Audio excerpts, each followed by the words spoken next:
Vamos falar dessa linha Desafios da Nação, programa de pesquisa do IPEA, cuja linha de petróleo é nosso tema de hoje. Exato. E seu foco de pesquisa, Exato. né? Antes de começar a gravação, quando a gente se organizava aqui nesse bate-papo, o senhor chamou a atenção para uma coisa interessante. Para esse setor, o desenvolvimento desse setor petróleo, ficou muito notório o que a interferência do Estado é capaz de fazer. E a interferência do Estado na economia é um paradigma que está sempre em debate aqui no nosso país, principalmente nessa época de eleições, né? Dois aspectos de como a interferência do Estado pode interferir num setor da economia. A gente acompanhou, por alguns anos, uma política de preço do combustível que nem sempre teve pautada pelo caráter técnico, mas muitas vezes pelo caráter político. Essa é uma típica interferência do Estado. Eu gostaria que o senhor, se pudesse, fizesse uma análise para nós do que isso representou no setor de petróleo.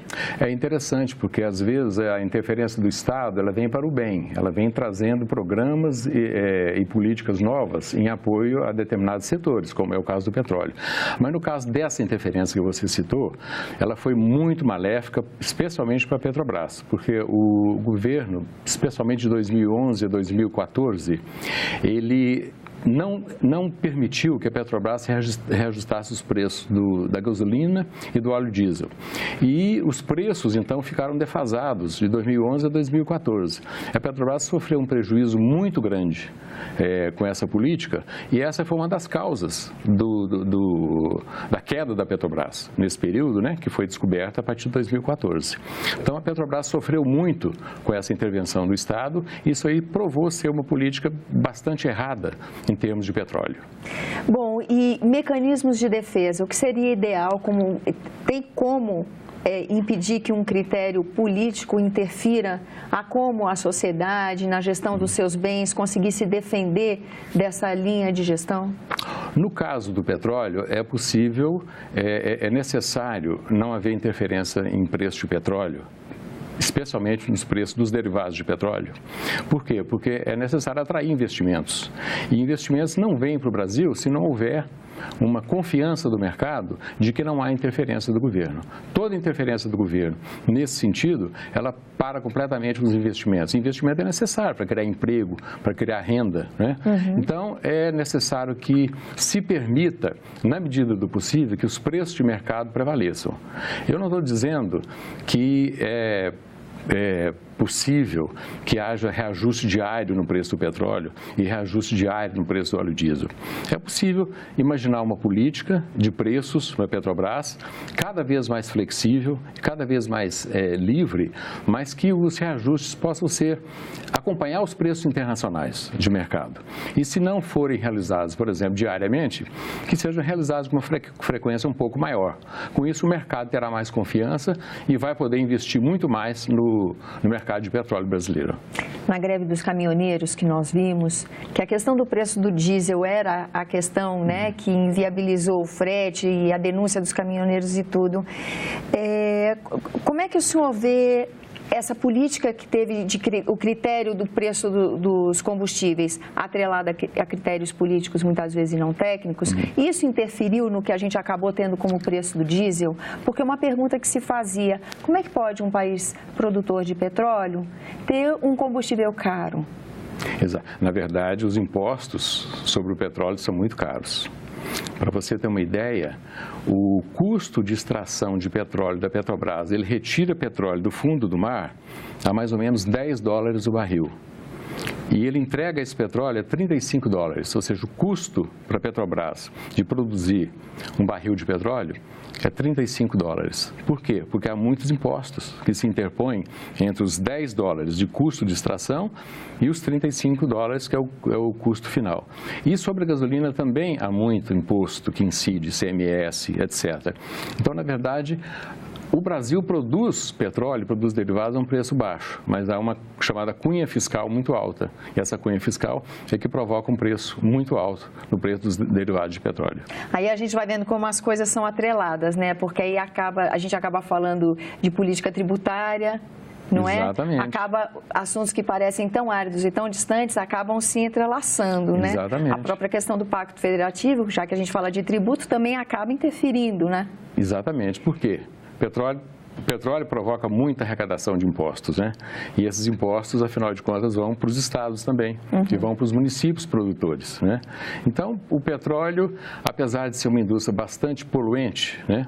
Ela ainda tem muito a contribuir para o desenvolvimento do Brasil, especialmente em termos de geração de renda, de emprego, de exportações, que o Brasil está exportando muito petróleo e cada vez mais está exportando petróleo leve, porque o pré-sal proporciona petróleo leve, que é diferente do petróleo que o Brasil produzia anterior e produz ainda em Campos, que é um petróleo pesado. Então, o Brasil produz um petróleo leve que pode ser exportado.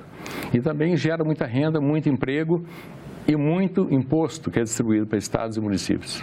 A gente falava também antes da gravação sobre outra questão do Estado interferindo nesse setor, que é uma proteção de mercado com relação aos fornecedores de bens e serviços para essa engrenagem toda da extração de petróleo, né? Exato. O senhor pode falar um pouquinho disso para a gente? Sim, o Brasil, o governo anterior, ele exigiu uma política de conteúdo local muito alta.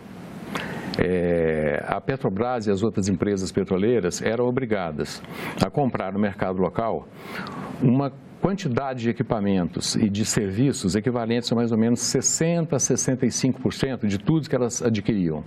Isso aí se tornou praticamente impossível para as empresas petroleiras, como a Petrobras, atender completamente. Então, elas, na verdade, descobriam petróleo, né, e não podiam desenvolver esses campos de petróleo, esses postos de petróleo, porque o custo da compra local era muito alto. É claro que o Brasil tem condições de oferecer serviços e equipamentos muito bons para a exploração de petróleo, mas o nível de exigência era muito alto.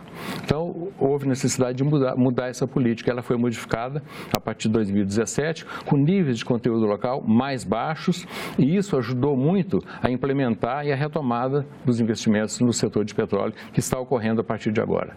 Esse é um setor que demanda muita tecnologia, né? Como é que é o Brasil em relação ao desenvolvimento de tecnologia para a exploração de petróleo? Bem, a Petrobras é a campeã mundial em termos de tecnologia de produção de petróleo, de exploração e de produção de petróleo em águas profundas. Desde que a Petrobras foi para o mar, em 1975, né, ela descobriu muito petróleo. E a descoberta de petróleo da Petrobras, a partir de então, foi decorrência dos investimentos e dos desenvolvimentos tecnológicos que ela teve que implementar a partir de então. O próprio pré-sal foi resultado disso aí. O pré-sal não seria descoberto se a Petrobras não tivesse todo o desenvolvimento tecnológico que ela implementou nos anos anteriores. Então, a tecnologia é fundamental, é básico para a exploração de petróleo, principalmente em águas profundas. E aí, até que, não sei, arrisco dizer, uma certa proteção do Estado em relação a esses fornecedores de bens e serviços para a exploração até faria sentido.